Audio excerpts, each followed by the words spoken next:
Welcome to top headlines. YSRCP హయాంలో ఆంధ్రప్రదేశ్ ప్రతిష్ట బ్రాండ్ను దెబ్బతీసేలా ప్రవర్తించారని ముఖ్యమంత్రి చంద్రబాబు విమర్శించారు. శాసనసభ సమావేశాల్లో భాగంగా ఆయన ప్రసంగించారు. జగన్ చేసిన అవినీతి అంశాన్ని ప్రస్తావించడానికి కూడా ఇబ్బందికరమైన పరిస్థితి. ఆంధ్రప్రదేశ్ ప్రభుత్వం ఈ అంశాన్ని జాగ్రత్తగా గమనిస్తోంది. మరింత సమాచారం తీసుకుని తగిన విధంగా స్పందిస్తాం. మరొకరు ఇలాంటి తప్పులు చేయకుండా చూస్తామన్నారు. అమెరికా కోర్టులో వేసిన ఛార్జ్షీట్ కూడా మా దగ్గర ఉంది. దీనిపై అధ్యయనం చేసి ఎలాంటి చర్యలు చేపట్టాలో నిర్ణయం తీసుకుంటామని సీఎం చంద్రబాబు తెలిపారు. చాలా మంది సభ్యులు వాళ్ళ ఆవేదన తెలియజేశారు. గడచిన 5 సంవత్సరాలుగా 5 నెలలుగా ప్రభుత్వంలో జరిగిన విధ్వంసం, అవినీతి, ఏ విధంగా దీని మీద ముందుకు పోవాలని కూడా చర్చించాం కొన్ని సందర్భాల్లో. అదే సమయంలో ప్రజా సమస్యల మీద మాట్లాడకపోతే మనకిచ్చిన మ్యాండేట్ ప్రజలు ఎంత ఆశ పెట్టుకున్నారో వాళ్ళ సమస్యలు కూడా పరిష్కారం చేసుకుంటూ ముందుకు పోవాల్సిన అవసరం ఉంది. ఇప్పుడు ఏ విషయమైతే ఈరోజు వచ్చిన విషయం, ఆంధ్రప్రదేశ్ ప్రతిష్ట బ్రాండ్ కూడా దెబ్బతినే విధంగా ప్రవర్తించారు. ఇది చాలా బాధేస్తుంది. ఇంటేనే చాలా బాధాకరంగా మనం ఏ విధంగా చెప్పుకోగలుగుతాం అనే పరిస్థితి వస్తుంది. ఇంకా వాస్తవాలను రావాల్సిన అవసరం ఉంది. ప్రభుత్వం కూడా ఆలోచిస్తున్నాం.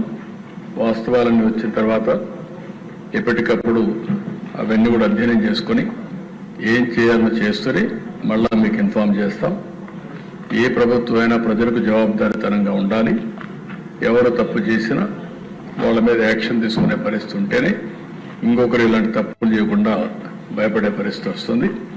ఏదేమైనా ఈరోజు నా దగ్గర ఏదైతే నియమారి కానీ అక్కడ వేసినటువంటి ఛార్జ్ షీట్ రిపోర్ట్ కానీ అన్నీ ఉన్నాయి.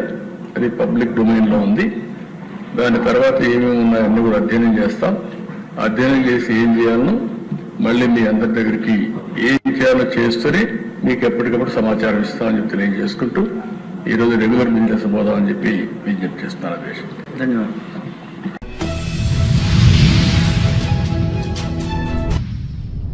పేదల ఇల్లు కోసం ఫ్యూచర్ సిటీ, ఏఐ సిటీ వంటి కొత్త కార్యక్రమాలతో టెక్నాలజీలో హైదరాబాద్ గ్లోబల్ లీడర్ గా ఎదుగుతోందని ముఖ్యమంత్రి రేవంత్ రెడ్డి అన్నారు. Software, pharma, life sciences, health care, biotechnology పరిశ్రమలకు పవర్ హబ్ గా హైదరాబాద్ ప్రపంచవ్యాప్తంగా గుర్తింపు పొందిందని అన్నారు. శుక్రవారం గచ్చిబౌలిలో common health mediation arbitration conference 2024 కార్యక్రమానికి ముఖ్య అతిథిగా ముఖ్యమంత్రి రేవంత్ రెడ్డి హాజరయ్యారు. ఈ కార్యక్రమంలో supreme court justice Bhushan Ramakrishna Gavai, Telangana high court ప్రధాన న్యాయమూర్తి అలోక్ ఆరాధే తదితరులు పాల్గొన్నారు. ఈ సందర్భంగా రేవంత్ రెడ్డి మాట్లాడుతూ న్యాయ వ్యవస్థ మన ప్రజాస్వామ్యానికి మూల స్తంభమని, కానీ భారీ సంఖ్యలో కేసులు పెండింగ్ లో ఉండటం న్యాయ వ్యవస్థకు సవాల్గా మారిందన్నారు. పెండింగ్ కేసుల భారాన్ని తగ్గించడానికి, వేగంగా సమర్థవంతంగా కేసుల పరిష్కారానికి ప్రత్యామ్నాయ వ్యవస్థలు అవసరమన్నారు. International arbitration and mediation centre and the Commonwealth Lawyers Association. Today, Hyderabad is globally recognized as a power hub in software, pharma, life sciences, healthcare and biotechnology industries. With new initiatives like Future City, AI City, Hyderabad will reposition itself as a global leader in future technologies. To facilitate this, we need world-class ecosystem and effective dispute resolution mechanism. Judiciary is the cornerstone of our democracy. But there is a big issue before judiciary, huge backlog of cases. India needs alternative dispute resolution mechanisms to help reduce cases pendency and ensure justice which is fast and efficient.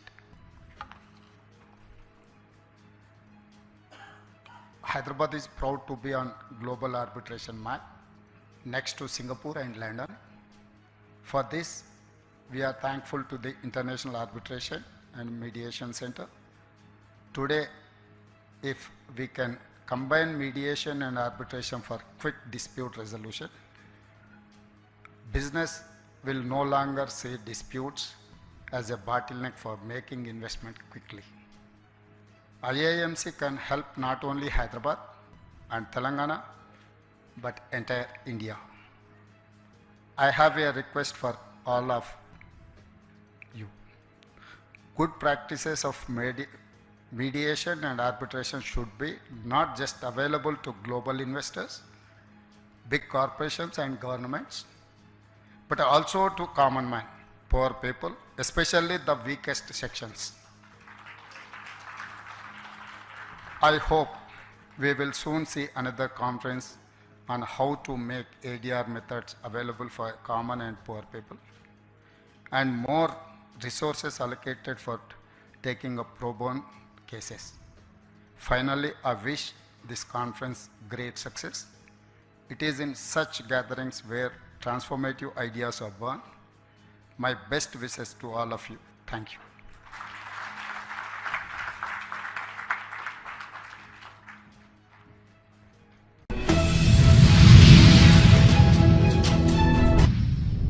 పేద మధ్యతరగతి ప్రజల సొంతింటి కలను ప్రధాని Narendra Modi నెరవేర్చారని BJP AP అధికార ప్రతినిధి సాధినేని యామిని శర్మ అన్నారు. వచ్చే 5 ఏళ్లలో మరో 3 కోట్ల ఇళ్ల నిర్మాణానికి కేంద్ర ప్రభుత్వం ప్రణాళికలు సిద్ధం చేసిందని వెల్లడించారు. విజయవాడలో బీజేపీ రాష్ట్ర కార్యాలయంలో నిర్వహించిన మీడియా సమావేశంలో ఆమె మాట్లాడారు. 2017లో ప్రారంభించిన ప్రధానమంత్రి ఆవాస్ యోజన ద్వారా 4 కోట్ల ఇళ్ల నిర్మాణం జరిగిందన్నారు. గత 5 ఏళ్లలో అవినీతి, నియంతృత్వ పాలన, ఫ్యాక్షనిజానికి కేర్ ఆఫ్ అడ్రస్ గా జగన్ వ్యవహరించారని మండిపడ్డారు. ఇళ్ల నిర్మాణంలోనూ ఆయన అవినీతి చేశారని విమర్శించారు. 21.37 లక్షల ఇళ్లని కేటాయించింది.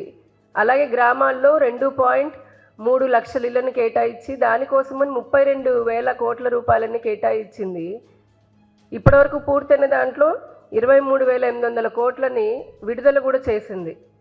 కానీ గడిచిన 5 సంవత్సరాల్లో మన దురదృష్టం ఏంటంటే అవినీతికి కేర్ ఆఫ్ అడ్రస్, నియంతృత్వ పాలనకి కేర్ ఆఫ్ అడ్రస్, ఫ్యాక్షనిజానికి కేర్ ఆఫ్ అడ్రస్, ప్రశ్నిస్తే కేసులు పెట్టి నిర్బంధ పాలన చేసినటువంటి జగన్మోహన్ రెడ్డి గారి పాలనలో పేదలకి, మధ్యతరగతి ప్రజల కోసం అని చెప్పని ఇల్లు కట్టుకొని వారు ఉండడం కోసమని ఇచ్చినటువంటి నిధులను కూడా దాంట్లో కూడా అవినీతి చేసి వేలాది మంది నిజంగా మహిళల యొక్క శాపనార్థాలను ఎదుర్కొన్నారు. వారు మనం ఎలక్షన్స్కి ముందు చూసాం, ఎక్కడ పోయినా కూడా ఏ మహిళను కదిలిచ్చినా ఇదే.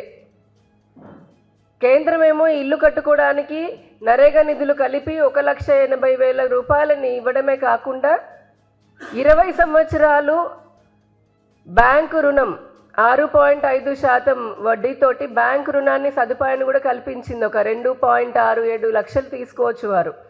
అంతగా సహకారం మేము అందిస్తుంటే పబ్లిసిటీ పిచ్చి పీక్స్లో ఉన్నటువంటి జగన్మోహన్ రెడ్డి గారు మనం చూసాం. ఆయన ఆఖరికి అంగన్వాడీలో ప్రభుత్వం ఇచ్చేటటువంటి గుడ్డు, అలాగే పాల ప్యాకెట్ పైన కూడా స్టిక్కర్ వేసుకునేటటువంటి వ్యక్తి. అంత పబ్లిసిటీ పిచ్చి ఉంది. చూసాం భూములు, రైతు ఎవరైతే భూ హక్కుదారులు ఉంటారో వారి సొంత పట్టా భూముల పైన కూడా ఆయన ఏదో రాజముద్రలాగా ఆయన బొమ్మ వేసుకున్నటువంటి వ్యక్తి. ఈ ప్రధానమంత్రి ఆవాస్ యోజన కూడా వైఎస్ఆర్ అని, ఇది కేంద్ర ప్రభుత్వ పథకం, దానికి వైఎస్ఆర్ అని చెప్పని తగిలించి ఆయన క్రెడిట్ కొట్టేద్దామని చెప్పని చేసిన పనికి కేంద్ర ప్రభుత్వం ఎన్నోసార్లు హెచ్చరించింది.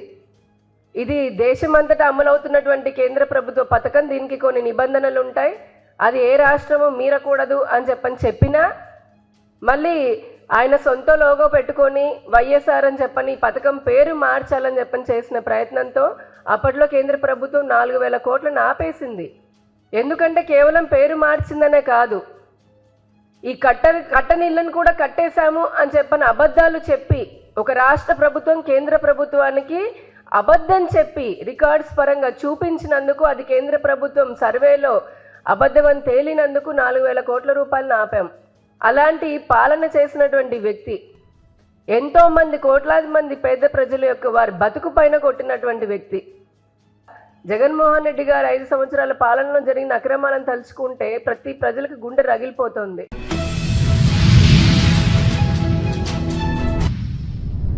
కాంగ్రెస్ ప్రభుత్వ తప్పిదాలను ఎత్తి చూపితే సీఎం రేవంత్ బ్లాక్మెయిల్ రాజకీయాలు చేస్తున్నారని మాజీ మంత్రి హరీష్ రావు ఆరోపించారు. సంగారెడ్డి జిల్లా ఆందోళన మండలం మాసాన్పల్లి గ్రామంలో పెద్దమ్మ తల్లి విగ్రహ ప్రతిష్టాపన కార్యక్రమానికి ఆయన ముఖ్య అతిథిగా హాజరయ్యారు. ఈ సందర్భంగా మీడియాతో మాట్లాడారు. రంగనాయక సాగర్ వద్ద ఇరిగేషన్ భూములు నేను తీసుకున్నానని సీఎం రేవంత్ చెబుతున్నాను. నేను రైతుల నుంచి 13 ఎకరాల పట్టా భూమి తీసుకుని ధరణి ద్వారా రిజిస్ట్రేషన్ చేసుకున్నాను. అందులో 1 గుంట ఇరిగేషన్ భూమి, ప్రభుత్వ భూమి ఉంటే దేనికైనా సిద్ధమని చెప్పారు. దగ్గరుండి భూమిని కొలిపిస్తా సీఎం రేవంత్ రెడ్డి వస్తారా అని సవాల్ విసిరారు. బాగా పంట పండింది, 90 లక్షల మెట్రిక్ టన్నుల వడ్లు కొట్టామని సివిల్ సప్లైస్ మంత్రి ఉత్తమ్ కుమార్ రెడ్డి గారు స్టేట్మెంట్ ఇచ్చారు. నిన్ననేమో సివిల్ సప్లైస్ కమిషనర్ చౌహాన్ గారు 70 లక్షల మెట్రిక్ టన్నుల వడ్లు కొట్టామని ఆయన స్టేట్మెంట్ ఇచ్చారు. అంటే 20 లక్షల మెట్రిక్ టన్నులు ఎక్కడ పోయింది? మరి మధ్యలో 20 లక్షల మెట్రిక్ టన్నులు ఎక్కడ పోయినట్టు? అంటే దళారుల పాలైంది.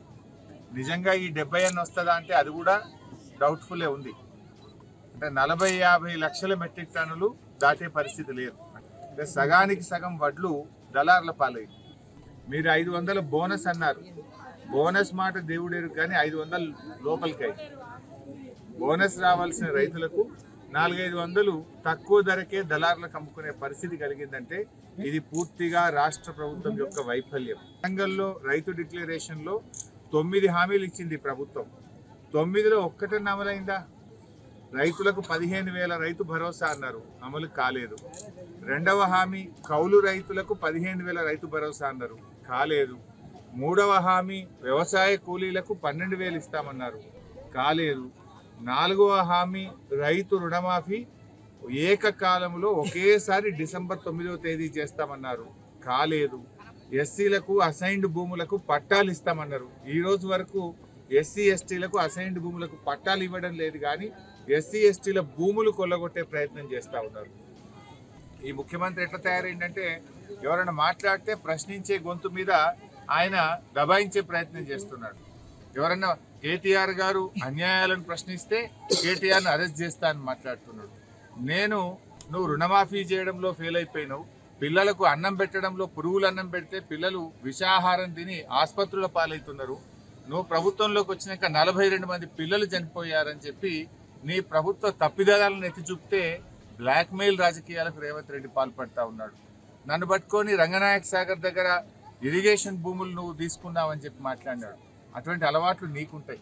కబ్జాల చరిత్ర నీది, కబ్జాలు చేసే ఆలోచన నీది. నేను రైతుల దగ్గర భూమి తీసుకున్నా, రైతులు వాళ్ళ పట్టా పాస్ పుస్తకాలు వాళ్ళ దగ్గర తీసుకొని మేము ధరణి ద్వారా రిజిస్ట్రేషన్ ఆఫీస్కు వెళ్ళి పట్టా భూమిని రైతుల దగ్గర 13 ఎకరాలు కొనుక్కోవడం జరిగింది. అంతే తప్ప 1 గుంట కానీ 1 ఎకరం కానీ నేను ఇరిగేషన్ భూమి కానీ ప్రభుత్వ భూమి కానీ తీసుకోలేదు, తీసుకునే ఆలోచనే మాకు ఉండదు. ఈరోజు నేను రైతులు ఏ భూమి అయితే అమ్మారో, రైతులు ఏ మోకా అయితే చూపించారో దాని ప్రకారంగా నేను కబ్జాలో ఉన్న 1 గుంట కూడా నేను ఎక్కువ లేను. రా, నువ్వే రా, ఐ వెల్కమ్ యూ. నీ సమక్షంలో నేను కూడా ఉంటా, ఇద్దరం కలిసి కొలిపిద్దాం దా, ఎప్పుడు వస్తావు రా.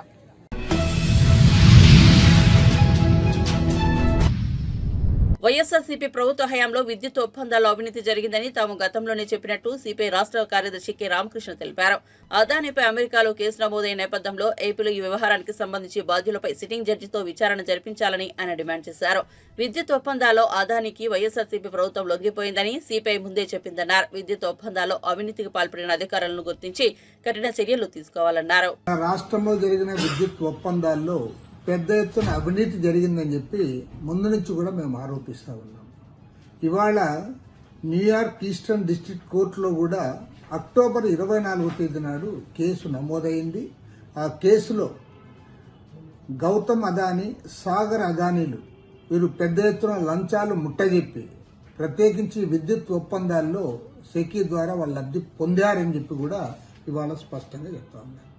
ఇందులో క్లియర్గా చెప్తా ఉన్నారు, 1750 కోట్ల రూపాయలు ఆంధ్రప్రదేశ్ రాష్ట్రంలో వివిధ హోదాల్లో పనిచేస్తున్న అధికారులకు లంచాలు ముట్టజెప్పారు, తద్వారా లబ్ధి పొందారని చెప్పి కూడా ఇవాళ కేసులో వారు చెప్పడం జరిగింది. అంటే చివరికి అమెరికా లాంటి దేశంలో న్యూయార్క్ ఈస్టర్న్ కోర్టులో అక్కడ కేసు నమోదైందంటే మరి అది జరిగింది ఎక్కడ? ఆంధ్రప్రదేశ్లో జరిగింది. మేము ముందు నుంచి కూడా చెప్తా ఉన్నాం, అదానికి ప్రభుత్వం లొంగిపోయింది, జగన్మోహన్ రెడ్డి ప్రభుత్వం పూర్తిగా లొంగిపోయి రాష్ట్రాన్ని అప్పజెప్తా ఉన్నాడు అని కూడా మేము స్పష్టంగా చెప్పడం జరిగింది.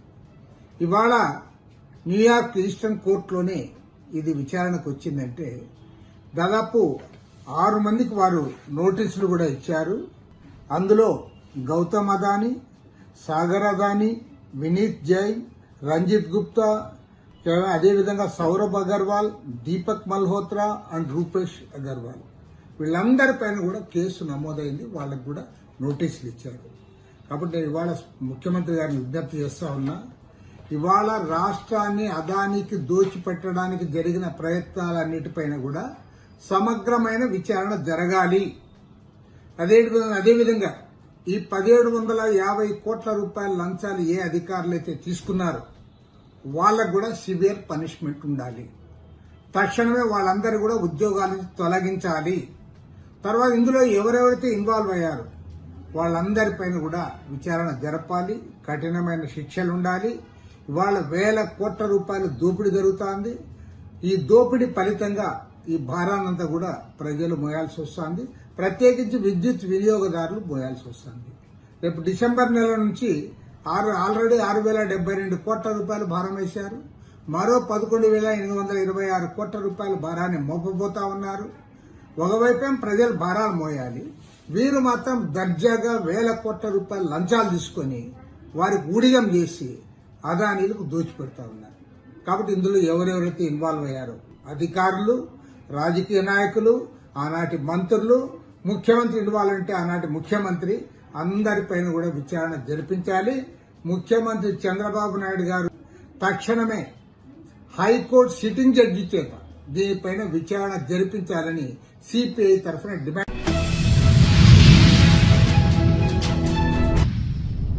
ఏపీ అసెంబ్లీ ప్రాంగణంలో ఆసక్తికర పరిణామం చోటు చేసుకుంది. Deputy CM Pawan Kalyan YSRCP MLC Botsa Satyanarayana ఆలింగనం చేసుకున్నారు.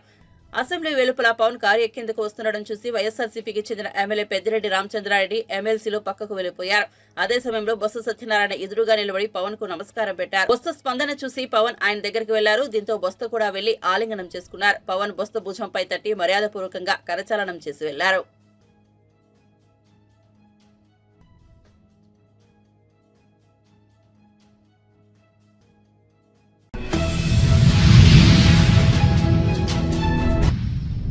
కాంగ్రెస్ పార్టీలో చేరికలపై తెలంగాణ పీసీసీ చీఫ్ మహేష్ కుమార్ గౌడ్ సంచలన వ్యాఖ్యలు చేశారు. ఆయన మీడియా సమావేశంలో మాట్లాడుతూ త్వరలోనే తమ పార్టీలో మరిన్ని చేరికలు ఉంటాయని, ఎంతమంది చేరుతారో త్వరలోనే క్లారిటీ ఇస్తామని మహేష్ కుమార్ పేర్కొన్నారు. కేటీఆర్ కు అత్యంత దగ్గరగా ఉండేవారు కూడా తమతో టచ్ లో ఉన్నారని బాంబు పేల్చారు. కాగా బీఆర్ఎస్ నుంచి కాంగ్రెస్ లోకి చేరిన పలువురు ఎమ్మెల్యేలపై అనర్హత వేటు వేయాలని గులాబీ పార్టీకి చెందిన పలువురు ఎమ్మెల్యేలు హైకోర్టులో పిటిషన్ దాఖలు చేశారు. చేరికల కొరకు చాలా మంది వేచి చూస్తా ఉన్నారు. కాంగ్రెస్ పార్టీ యొక్క 6 గ్యారంటీలు గాని బీఆర్ఎస్ పార్టీ 10 సంవత్సరాలుగా చేయలేనటువంటి అభివృద్ధి సంక్షేమ కార్యక్రమాలు 11 నెలల్లో చేసి చూపించాం. కాబట్టి ప్రజలతో పాటు ఎమ్మెల్యేలు కూడా మా దిక్కు రావాలి, సత్ఫలితాలు ఇస్తున్నటువంటి ప్రభుత్వంలో మేము కూడా భాగస్వామ్యం కావాలని ఎమ్మెల్యేలు రెడీగా ఉన్నారు. చాలా నేను గతంలో కూడా చెప్పాను, రోజు కేటీఆర్ చుట్టూ తిరిగే 2-3 ఎమ్మెల్యేలు కూడా మాతో టచ్లో ఉన్నారు. అవుతారు సమయం మేము సరే ఉప ఎన్నికలు వస్తాయని వాళ్ళు ఊగినారు. ఇప్పుడు తెలిపోయింది కదా ఉప ఎన్నిక వస్తుందో రాదా అని. పోనీ ఉప ఎన్నిక రాకపోయినా వారికి మంచిది, ఎందుకు ఉప ఎన్నిక వస్తే మళ్ళీ పార్లమెంట్ రిజల్టే వస్తుంది బీఆర్ఎస్కి. సో ఒక రకంగా కేటీఆర్ ఉప ఎన్నిక రాకూడదని కోరుకుంటే మంచిది. వాళ్ళ పార్టీ వాళ్ళ 0 గ్రౌండ్ అయి ఉన్నది. పార్లమెంట్లో రిజల్ట్ చూసినాం వాళ్ళ పర్ఫార్మెన్స్ ఏంటి. ఏ కోర్టుకు పోయే అన్నా పోవచ్చు, ప్రతి వారికి కోర్టులకు పోయే అవకాశం ఉన్నది, స్వేచ్ఛ ఉన్నది. మరి ఎక్కడికి పోయినా మేము మాత్రం తప్పు చేయలేదు. ప్రజాస్వామ్యంలో ప్రజల కోరిక మేరకే కార్యక్రమాలు జరుగుతాయి, నిర్ణయాలు జరుగుతాయి. ఆ రకంగానే మేము చేస్తా ఉన్నాం. కొన్ని చోట్ల ఎమ్మెల్యేలు ఉన్నారు, కొన్ని చోట్ల ఇన్ఛార్జీలు, ఓడిపోయిన ఎమ్మెల్యేలు ఇన్ఛార్జీలుగా ఉన్నారు. మా కార్యక్రమాలు బేసిక్గా నడుస్తూ ఉన్నాయి. పద్ధతి ప్రకారం ప్రభుత్వం నడుస్తూ ఉంది. మీరు చూడండి, 11 మాసాల్లో ఇలా 10 ఏళ్లలో కేసీఆర్ ప్రభుత్వం చేయలేనటువంటి బహత్తరమైన కార్యక్రమాలు 11 మాసాల్లో చేసి చూపించినాం. ఇంత ఆర్థిక నిర్బంధం ఉండి కూడా. సో ఇలా ప్రజలు కోరుకున్న ప్రభుత్వం ఇది. నిజమైన ప్రజా సంక్షేమ పాలన ఇప్పుడు జరుగుతూ ఉంది కాబట్టి ప్రజలు మమ్మల్ని లంచాల కోసం ఆంధ్రప్రదేశ్ ను జగన్మోహన్ రెడ్డి సొంత జాగిరిలా వాడుకున్నారని పీసీసీ అధ్యక్షురాలు షర్మిల ఆరోపించారు. హైదరాబాద్ లో నిర్వహించిన మీడియా సమావేశంలో ఆమె మాట్లాడారు. విద్యుత్ ఒప్పందాల పేరిట అదానీ నుంచి జగన్ రెడ్డి 1750 కోట్ల లంచం తీసుకున్న వ్యవహారంపై ప్రభుత్వం విచారణ జరిపించాలని డిమాండ్ చేశారు. Data centre, submarine, Gangavaram, Krishnapatnam port సహా అదానీతో జరిగిన ఒప్పందాలన్నింటినీ రద్దు చేయాలని కోరారు. జగన్ అక్రమ సంపాదన కోసం అంతర్జాతీయ స్థాయిలో ఆంధ్రప్రదేశ్ పరువు తీయడం దారుణమని మండిపడ్డారు. ఏపీని బ్లాంక్ చెక్ల అదానికి జగన్ రాసిచ్చారని ఆరోపించారు. చెప్పలేదు, ఇచ్చినట్టుగా అభియోగాలు మోపారు. సోలార్ పవర్ కొనడానికి ఆంధ్ర రాష్ట్రం సుముఖంగా లేకపోతే గౌతమ్ అదారి గారు స్వయంగా పూనుకొని పవర్ సప్లై అగ్రిమెంట్ కుదుర్చుకోవడానికి జగన్మోహన్ రెడ్డి గారికి 1750 కోట్ల రూపాయలు లంచంగా ఇచ్చారు అన్నది ఇక్కడ స్పష్టంగా పేర్కొన్న విషయం. అగ్రరాజ్యమైన అమెరికా ఈ విషయం బయట పెట్టే తప్ప అసలు మన దేశంలో మన రాష్ట్రంలో ఇది జరుగుతుంది అని ఇంతవరకు బయటపడలేదు అంటే ఇది ఎంత అవమానకరం. అంటే మన దేశంలో ఉన్న సిబిఐ అయినా, ఈడీ అయినా, సెబీ అయినా, ఇన్కమ్ ట్యాక్స్ డిపార్ట్మెంట్లైనా ఇవన్నీ ఏం చేస్తున్నట్టు? ఈరోజు అంతర్జాతీయ స్థాయిలో మన భారతదేశంలో అవినీతి గురించి చర్చ జరుగుతుంది అంటే ఇది అవమానం కాదా? అదానీ గారు దేశం పరువు తీస్తే జగన్మోహన్ రెడ్డి గారు ఆంధ్ర రాష్ట్ర పరువు తీశారు. జగన్మోహన్ రెడ్డి గారిని అడుగుతున్నాం, కేవలం మీ లంచం కోసం మీకు ఒక్క డీల్లో వచ్చిన లంచం 1750 కోట్ల రూపాయలు ప్రజలకు ఎంత భారంగా మారుతుందో ఒకసారైనా ఆలోచించలేకపోయారా? 1700 కోట్ల రూపాయలు సోలార్ విద్యుత్లో జగన్మోహన్ రెడ్డి గారికి లంచం అయితే 17,000 కోట్ల రూపాయలు ఆంధ్ర రాష్ట్ర ప్రజల నెత్తిన విద్యుత్ భారం పడుతుంది. రెండిటికి కనెక్షన్ ఉంది అని నేను అంటం లేదు, కానీ ఈరోజు సినారియో చూడండి ఒకసారి. 1750 కోట్ల రూపాయలేమో జగన్మోహన్ రెడ్డి గారికి విద్యుత్లో సోలార్ విద్యుత్ డీలులో లంచమట, మరో పక్కేమో 17,000 కోట్ల రూపాయలు ఆంధ్ర రాష్ట్ర ప్రజల మీద భారం పడుతుంది. రెండిటికి కనెక్షన్ లేకపోయినా ఈరోజు జరుగుతున్న వాస్తవం అది. ఇలాంటి డీళ్లు చేసుకుంటే ఆఖరికి ప్రజల మీదే భారం పడుతుంది. ఈ డీల్లో కాకపోయినా ఇంకొకసారైనా, ఇంకో సంవత్సరమైనా, 25 సంవత్సరాలకు గాను ఈ డీలు కుదుర్చుకున్నారు అంటే ఆ భారం అంతా జనం మీదే పడుతుంది కదా. జగన్మోహన్ రెడ్డి గారికి వచ్చే లంచాల కోసం ఆంధ్ర రాష్ట్ర ప్రజలను తాకట్టు పెట్టినట్టు కాదా ఇది అని అడుగుతున్నాం. యూనిట్ ధర పక్క రాష్ట్రాలకు అదే అదాని పవరు ₹99 అగ్రిమెంట్లు చేసుకుంటే ఆంధ్ర రాష్ట్రంలో మాత్రం ₹2.49 అగ్రిమెంట్లు చేసుకోవడానికి జగన్మోహన్ రెడ్డి గారు ఒప్పుకున్నారు అంటే కేవలం ఈయనకు లంచాలు ఇచ్చినందుకు వల్లే కదా. సో ఈయనకు లంచాలు ఇస్తే ఆంధ్ర రాష్ట్ర ప్రజలను తాకట్టు పెట్టడానికి సిద్ధం. ఇలా ఎక్సెస్ గా ఇచ్చినందుకు 25 సంవత్సరాలకు గాను దాదాపు 1,00,000 కోట్ల రూపాయలు భారం ఆంధ్ర రాష్ట్రం మీద పడబోతుంది, ఆంధ్ర రాష్ట్ర ప్రజల మీద పడబోతుంది. ఈరోజు జగన్మోహన్ రెడ్డి గారు అంతర్జాతీయ స్థాయిలో ఇంత అవినీతి పరుడు అనే డిస్కషన్ జరుగుతుంది అంటే ఇది జగన్మోహన్ రెడ్డి గారి కుటుంబానికి మాత్రమే అవమానం కాదు, ఆంధ్ర రాష్ట్రానికి కూడా అవమానం, మన దేశానికి కూడా అవమానం. 5 సంవత్సరాలు ప్రజలు బంగారు అవకాశాన్ని ఇస్తే దాన్ని అన్ని రకాలుగా దుర్వినియోగం చేశారు. ఎక్కడుంది మీకు క్రెడిబిలిటీ? ఈరోజు మీ పేరు అమెరికాలో కూడా అవినీతి పరుడు అని ముద్ర పడింది అంటే ఇస్ ఇట్ వర్త్ ఇట్? ఆ 1700 ప్రభాస్ ఎవరో తనకు ఇప్పటికీ తెలియదని ఏపీ కాంగ్రెస్ అధ్యక్షులు వైఎస్ షర్మిల స్పష్టం చేశారు. ఏపీ మాజీ సీఎం జగన్ కు పారిశ్రామికవేత్త గౌతమ్ అదానీ 1750 కోట్లు లంచం ఇచ్చినట్లు అమెరికా ఏజెన్సీల దర్యాప్తులో వెల్లడైన నేపథ్యంలో ఆమె విలేకరుల సమావేశంలో మాట్లాడారు. బాలకృష్ణ గారి నివాసంలో ఉన్న ఐపీ అడ్రస్ నుంచి నాపై తప్పుడు ప్రచారం జరిగిందని కేసు పెట్టినట్లు జగన్ ఇటీవల ఎంటర్టైనింగ్ గా చెప్పారు. మీకు నిజంగానే చెల్లెళ్లపై ప్రేమ ఉంటే బాలకృష్ణ నివాసంలో సిస్టమ్ ఐపీ అడ్రస్ నుంచి తప్పుడు ప్రచారం జరిగిందని నమ్మితే 5 ఏళ్లు సీఎంగా ఉండి మీరేం గాడిదలు కాశారు? బాలకృష్ణ మీద ఎందుకు విచారణ చేపట్టలేదు? మీరిప్పుడు చెల్లెలపై ప్రేమ ఉన్నట్లు మాట్లాడుతున్నారు. ప్రభాస్ కు నాకు సంబంధం ఉందని, నాపై జరిగిన అసత్య ప్రచారంపై నేను కేసు పెట్టిన వెంటనే ఎందుకు స్పందించలేదని షర్మిల మండిపడ్డారు. ఏమున్నట్టు మీరు మాట్లాడుతున్నారే? మీకు నిజంగానే చెల్లెల మీద ప్రేమ ఉంటే ఏ ఇష్యూ అయితే బాలకృష్ణ బిల్డింగ్ నుంచి అప్పుడు జరిగిందో ప్రభాస్ కు నాకు సంబంధం ఉంది అని అదే ఇష్యూని గత 5 సంవత్సరాలలో మీ సైతాన్ సైన్యం మీ సోషల్ మీడియాలో మీరు వాడుకోలేదా? నేను ఏ రోజైతే కేసు పెట్టానో ఇలా జరిగింది, నా మీద తప్పుడు ప్రచారం జరుగుతుంది అని ఏ రోజైతే కేసు పెట్టానో ఆ రోజే నేను ప్రభాస్ అన్న వ్యక్తిని ఇంతవరకు చూడలేదు అని చెప్పాను. ఈ రోజుటికి కూడా నాకు ప్రభాస్ అంటే ఎవడో తెలియదు. ఈ రోజుటికి కూడా చెప్తున్నా, ఆ రోజు ప్రమాణం చేశాను నా బిడ్డల మీద నాకు సంబంధం లేదు ఆయనతో అని. ఈ రోజు మళ్ళీ చేయడానికి కూడా చెప్తున్నా నాకు సంబంధం లేదు ఆయనతో. నా బిడ్డల మీద ప్రమాణం చేసి చెప్తున్నా. జగన్మోహన్ రెడ్డి గారికి ఇవన్నీ తెలిసి కూడా నాకు క్యారెక్టర్ లేనట్టు, నాకు ఆయనతో సంబంధం ఉన్నట్టు గత 5 సంవత్సరాలలో మీ సైతాన్ సైన్యం చేత ప్రాపగండా చేయించలేదా? మీకా చెల్లెల మీద ప్రేమ ఉన్నది, సిగ్గుండాలి కదా. నా వీడియోనే ప్లే చేసి మళ్ళీ ఆయనకు మైలేజ్ వచ్చేటట్టు వాడుకుంటున్నారు అంటే నా వీడియో పనికొస్తుందన్నా మీరు వాడేసుకుంటారు. సో మీరు చెల్లెల్ని వాడేసుకుంటారు, మీరు తల్లి మీద కేసైనా పెడతారు, మీరు నాన్న పేరుని సిబిఐ ఛార్జ్ షీట్లో అయినా చేర్పిస్తారు. మీరు ఏమైనా చేయగలరు, మీకు మీరే సాటి సార్.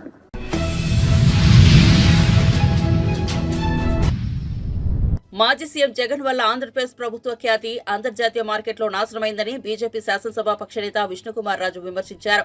అవినీతి మూలాలని గత ప్రభుత్వం వైపు చూపిస్తున్నాయని ఆరోపించారు. జగన్ అక్రమాలపై దర్యాప్తు సంస్థతో విచారణ జరిపించాలని ఆయన డిమాండ్ చేశారు. అదేవిధంగా విద్యుత్ ఒప్పందాల్లో డబ్బు తీసుకున్నారని అభియోగాలు వచ్చాయని, గడిచిన 5 ఏళ్లలో జగన్ చేసిన కుంభకోణాలపై విచారణ జరపడానికి ఓ ప్రత్యేకత మంత్రిత్వ శాఖని ఏర్పాటు చేయాలన్నారు. రాష్ట్ర ప్రజల ఖజానా నుంచి డబ్బు దుర్వినియోగం చేసి ప్యాలెస్ నిర్మించుకున్నారని దుయ్యబట్టారు. ఒక మినిస్ట్రీ సెపరేట్ గా ఒక మినిస్ట్రీ పెట్టి ఈ జగన్మోహన్ రెడ్డి గారు 5 సంవత్సరాల్లో జరిగిన స్కామ్స్ పైన ఒక మినిస్ట్రీ పెట్టాలని చెప్పి నేను కోరడం జరిగింది అధ్యక్ష. ఆ మినిస్ట్రీ ఎవరికైనా ఇవ్వచ్చు, నేనేమో స్వార్థంగా అటువంటిది ఏమి లేదు అధ్యక్ష. కానీ ఇది ఎట్లా కాదు, హౌ టు డైజెస్ట్ ఇట్. పేపర్లు చూస్తే మీ జగన్మోహన్ రెడ్డి ఏదో నా చుట్టం లాగా. మా ఫ్రెండ్స్ ఫోన్ చేశారు అధ్యక్ష, మీ జగన్మోహన్ రెడ్డి, నువ్వు జగన్మోహన్ రెడ్డి ఇద్దరు బాగానే ఉంటారు కదా. నాకు బాగుంటుంది ఏంటి అధ్యక్ష? 5 సంవత్సరాల నుంచి పేమెంట్లు ఎవరు ఇవ్వకుండా సర్వనాశనం చేసింది నన్ను జగన్మోహన్ రెడ్డి. నా ఫ్రెండ్ అంటారు, ఫ్రెండ్ లేదు బొచ్చు లేదు అధ్యక్ష, sorry for using this word. But definite గా వాడికి భాష అప్పుడప్పుడు మేము నేర్చుకున్నాను, అప్పుడప్పుడు వచ్చి అది తొలగిద్దాం. I'm sorry, I'm withdrawing my word. I'm extremely sorry sir. సభ్యులందరికీ కూడా my apologies for using that word. మీరు అంటే అన్నారు, నన్ను ఇన్వాల్వ్ చేయడం అన్యాయం.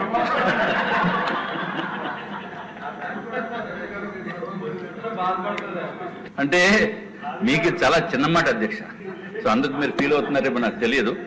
Anyway, I'm sorry, I'm really sorry అధ్యక్ష. నిజంగా ప్రపంచమంతా దీనిపైన ఉన్నప్పుడు మనము ఏదో ఒక ప్రస్తావన చేయకుండా మౌనంగా ఉంటామంటే డెమోక్రసీని కూనీ చేయటం, ఒక నమ్మకాన్ని కూనీ చేయటం దాంతో సమానం అధ్యక్ష. If Jaganmohan Reddy is an individual, we're not bothered. Definitely ఎవరైనా కంప్లైంట్ వస్తేనే కానీ మనం పట్టించుకోవాల్సిన అవసరం లేదు. రాష్ట్ర ప్రభుత్వ ప్రజల డబ్బుని దోచేశాడు జగన్మోహన్ రెడ్డి. రాష్ట్ర ప్రభుత్వ డబ్బుని కూడా దోచేశాడు జగన్మోహన్ రెడ్డి. ఎవరు బాబు సొమ్మని చెప్పి ఆ ప్యాలెస్ గురించి ఎందుకు ఎక్కువ ఫోకస్ చేస్తున్నామంటే అధ్యక్ష, 450 కోట్ల రూపాయలతోటి ఆయన ప్యాలెస్ రాష్ట్ర ప్రభుత్వ డబ్బులతోటి కట్టాడంటే అంతకంట దారుణం ఏమన్నా ఉంటుందా? ఆయన సొంత డబ్బులతోటి, దోచుకున్న డబ్బులతోటి, వేలాది కోట్ల రూపాయలతోటి ప్యాలెస్లు కట్టుకునేవండి. ఎవరైనా కంప్లైంట్ ఇస్తే then we have to take action. But పేపర్లో కోరై పూస్తూ ఇన్ని జరుగుతున్నప్పటికీ కూడా మౌనంగా ఉండటం అనేది నాట్ కరెక్ట్ అధ్యక్ష. డెఫినెట్ గా రాష్ట్ర ప్రభుత్వానికి కూడా బాధ్యత ఉంది. రాష్ట్ర ప్రభుత్వం దీనిపైన యాక్షన్ తీసుకోవాల్సిన అవసరం ఉంది. ఒక దర్యాప్తు సంస్థతోటి కూడా మనం తీసుకోకపోతే ఏదైతే అమెరికాలో ఉన్న సంస్థ మనం మాజీ ముఖ్యమంత్రి పేరు పెట్టారో, పేరు ఎత్తి నువ్వు ఫలానా చోట ఇచ్చావు, ఫలానా చోట నుంచి మాకు అన్ని ఇన్ఫర్మేషన్ ఉందని చెప్పి పేపర్స్ లో సవివరంగా రాసినప్పుడు కనీసం మాట కూడా మాట్లాడకుండా ఉంటే అంటే ఆంధ్ర రాష్ట్ర ప్రజలందరూ కూడా ఇంతేనేమో అని చెప్పి ఒక రాంగ్ ఫీలింగ్ వెళ్ళే.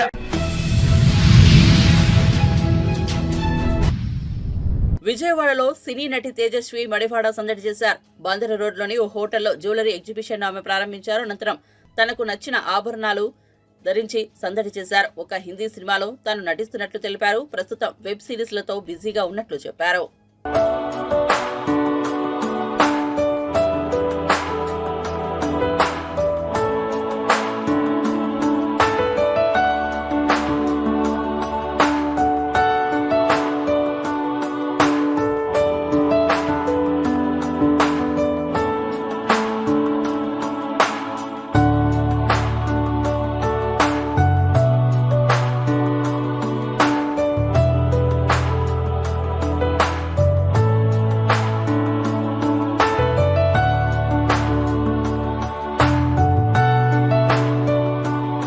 తేజస్వి మడివాడ. ఈరోజు నేను వచ్చాను విజయవాడ, ఎందుకంటే ఇక్కడ జరుగుతుంది హై లైఫ్ జ్యువెల్స్. అండ్ అమ్మాయిలందరికీ ఎంత సంపాదించినా, పెళ్లి చేసుకున్న పిల్లల కన్నా వదలని ఒక పిచ్చి ఉంటుంది, అది జ్యువెలరీ.